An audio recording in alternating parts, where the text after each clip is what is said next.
kelompok 4 ingin mempresentasikan media pembelajaran siklus air. Sebelum ke praktek, kita akan menjelaskan lebih detail dulu apa itu siklus air beserta tahapannya. Di sini sebelum ke inti materi, kita akan memperkenalkan diri terlebih dahulu. Nama saya Berlian Sheila Kusuma. Nama saya Siti Maimunah. Nama saya Nasra Safira. Nama saya Tini Ermawati. Nama saya Rizka Hidayati. Nama saya Indra Salsabila. Nama saya Siti Munawaro. Nama saya Farida Nazmi Nurlaila. Sebelum ke tahapan siklus air, di sini saya sendiri yang pertama akan menjelaskan apa itu siklus air. Pengertian siklus air adalah proses siklus hidrologi atau biasa disebut juga dengan siklus air adalah proses di mana air yang berasal dari atmosfer bumi yang akan kembali lagi ke atmosfer dan proses tersebut bisa dilakukan berulang-ulang kali. Siklus ini bertujuan untuk mempertahankan jumlah air dan ketersediaan air di dalam bumi. Proses siklus air ini terjadi dalam 5 tahapan, yaitu ada tahapan evaporasi, kondensasi, presipitasi, infiltrasi, dan juga ada transpirasi. Di sini teman-teman saya akan menjelaskan lebih detail dulu tahapan-tahapan tentang siklus air. Baik, yang pertama di sini ada evaporasi. Evaporasi adalah proses di mana air yang ada di laut, rawa, sungai, dan lainnya menguap karena adanya pemanasan dari sinar matahari. Dalam hal ini, air diubah menjadi uap air atau gas sehingga bisa naik ke atmosfer. Energi panas yang dimiliki oleh matahari membuat air yang berada di laut, sungai, danau, dan proses sumber air di permukaan bumi lainnya mengalami proses evaporasi atau yang biasa dikenal sebagai penguapan. Yang kedua, kondensasi. Proses di mana berubahnya uap air di atmosfer menjadi partikel air yang sangat kecil di suhu yang rendah. Partikel air tersebut saling mendekat satu sama lain sehingga akan menggumpal sebagai awan. Yang ketiga ada peristiwa presipitasi.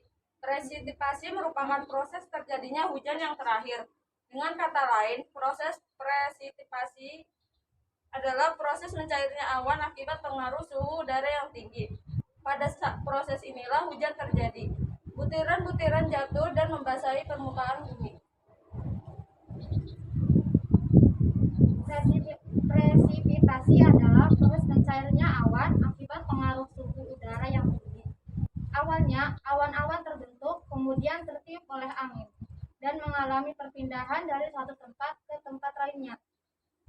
Proses ini disebut adveksi.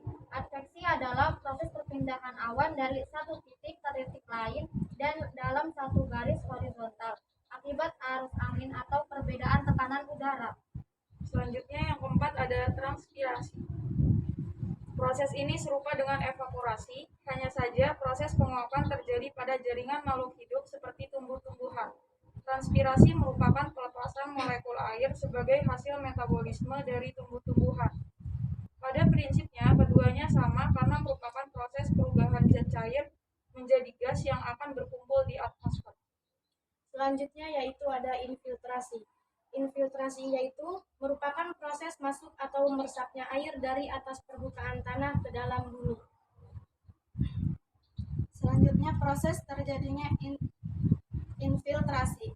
Infiltrasi sebagai proses masuknya air ke dalam tanah tidak dapat terjadi begitu saja. Adapun berbagai langkah yang perlu dilalui untuk menghasilkan infiltrasi. 1. Proses masuknya air ke tanah.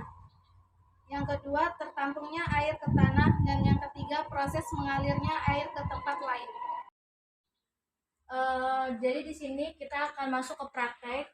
Jadi setelah air yang ada di bumi menguap atau air laut juga menguap, itu mengalami proses evaporasi. Setelah proses evaporasi, lanjut ke proses kondensasi.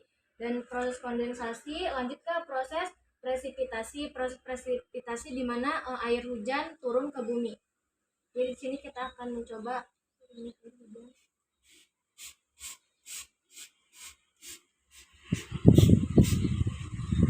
jadi di sini setelah air hujan turun ke bumi, air hujan mengalir ke tumbuhan yang ada di bumi.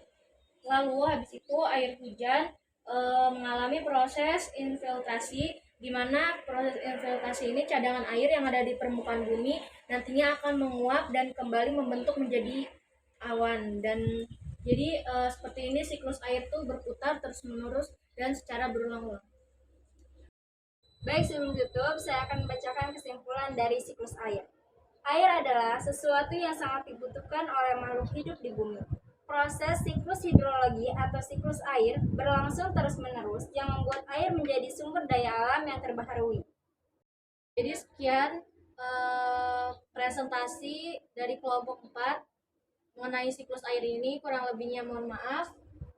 Wassalamualaikum